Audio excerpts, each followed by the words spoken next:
साथियों नमस्कार, आप देख रहे हैं GS4 न्यूज और मैं हूं मनीष।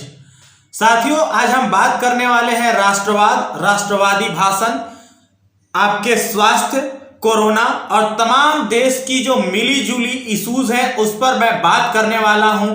और इस तमाम बातचीत के केंद्र में एक शख्स होंगे, एक बहुत ही बड़े व्यापारी जो खुद को योग गुरु कहते हैं। जी हाँ साथियों, लाला रामदेव स्वामी, माफ कीजिएगा बाबा रामदेव स्वामी।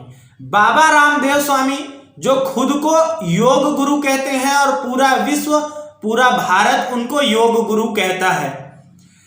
फिलहाल उनकी एक कंपनी है जिन्हें हम लोग पतंजलि कहते हैं। पतंजलि के नाम से, पतंजलि के ब्रांड से कई तरह के प्रोडक्ट मार्केट में उतारे गए हैं और उसका इस्तेमाल धड़ल्ले से लोग कर रहे हैं। लेकिन पतंजलि के तुलना में दूसरे कंपनियों की मार्केटिंग स्टंट देखिए, आप मार्केटिंग स्ट्रेटजीज देखिए तो मार्केटिंग स्ट्रेटजी जो है अलग अलग कंपनियों की अलग अलग है।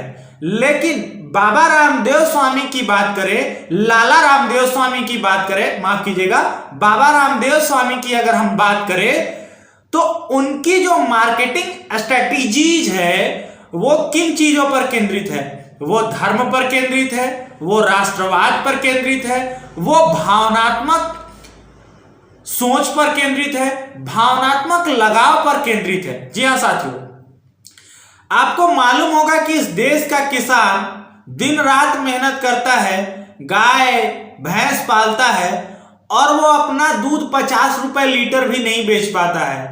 और रामदेव स्वामी एक ऐसे सफल उद्योगपति हैं, सफल व्यापारी हैं जो अपने कंपनी का ब्रांड लगा के, लोगो लगा के, नाम लगा के गाय के मूत्र को 150 रुपए लीटर भी बेच देते हैं। जी हाँ साथियों, एग्जैक्टली मैं नहीं बता रहा हूं कि इतना ही प्राइस है, थोड़ा कम या ज्यादा हो सकता है, आप मार्केट में जाके पता कर लीजिएगा। फिलहाल मैं बात करने वाला हूं उनके एक खोखले दावे से, उनके एक झूठ से, जिनके झूठ से पूरा राष्ट्र शर्मसार हो गया है, पूरा देश शर्मसार हो गया है। और साथ ही साथ उनका यह झूठ इतना बड़ा झूठ है जो हर व्यक्ति के जीवन को प्रभावित करता है। जी हाँ साथियों, कुछ ही समय पहले मैंने आपको बताया था कि बाबा रामदेव स्वामी का जो पतंजलि का जो हनी है उसमें मिलावट है, उसको लेकर के उनको नोटिस दिया गया था फूड मिनिस्ट्री के द्वारा कि आपके हनी में आपके जो शहद है उसमें गड़बड़ी है।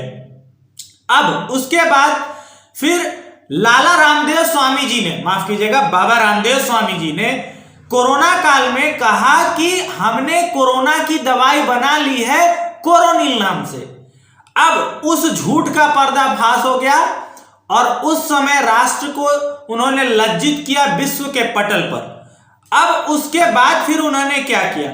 उन्होंने उसी कोरोनिल को फिर पुनः भारत के केंद्रीय स्वास्थ्य मंत्री डॉक्टर हर्षवर्धन एवं सड़क एवं परिवहन मंत्री नितिन गडकरी के मौजूदगी में पुनः कोरोनिल को लॉन्च किया और इस बार फिर उन्होंने दावा किया कि यह कोरोना की दवा है।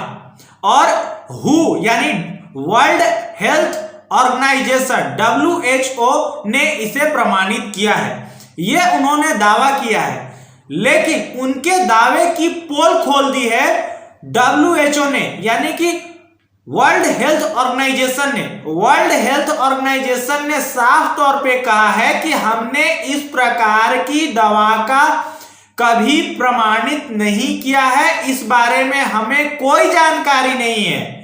अब साथियों मैं बता दूं कि आजकल आरोपों के सिलसिले में एक नए तरह का जो आरोप मार्केट में आया है कि देश का छवि खराब करने का, राष्ट्र का छवि खराब करने का। तो ये जो राष्ट्र की छवि खराब करने का जो आरोप है ना, वो भी आप देखिएगा तो ऐसे लोगों पर लगता है जो सरकार की गलत नीतियों के खिलाफ खुलकर बोलते हैं और उन्हीं लोगों को जेल में डाला जाता है जो सरकार की गलत नीतियों को, गलत फैसले को खुलकर विरोध करते हैं।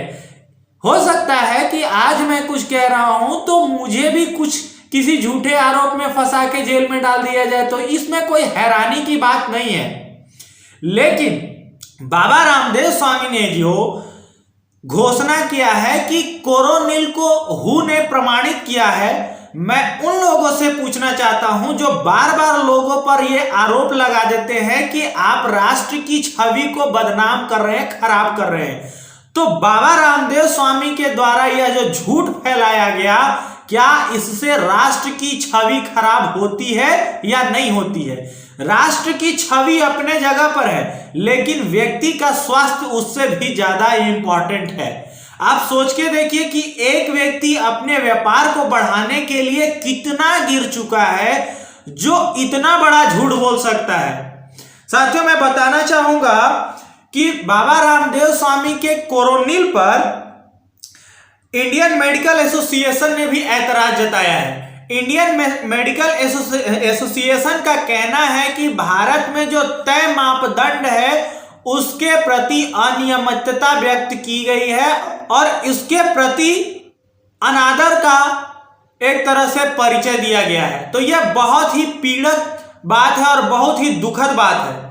तो इस तरीके से मैं आपको यह कहना चाहता हूं कि अगली बार से जब भी रामदेव स्वामी अगर कुछ कहते हैं तो उनकी बातों को आप एक बार क्रॉस चेक करें कि क्या वो सच कह रहे हैं या नहीं कह रहे हैं। और रही बात मीडिया की, तो भाई आज के समय में मीडिया तो नतमस्तक है ही उद्योगपतियों के चरणों में और सरकार के चरणों में। तो ये आपके लिए और देश के तमाम लोगों के लिए अपने स्वास्थ्य सुरक्षा की जिम्मेदारी अब आपको खुद ही उठाना है।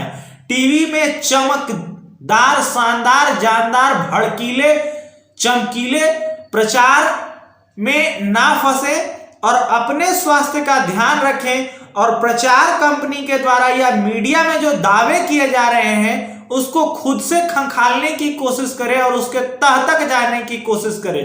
वरना क्या पता है कि लोग जमीर बेच के अमीर बनने की चक्कर में आपके स्वास्थ्य के साथ ही खिलवाड़ कर रहे हैं।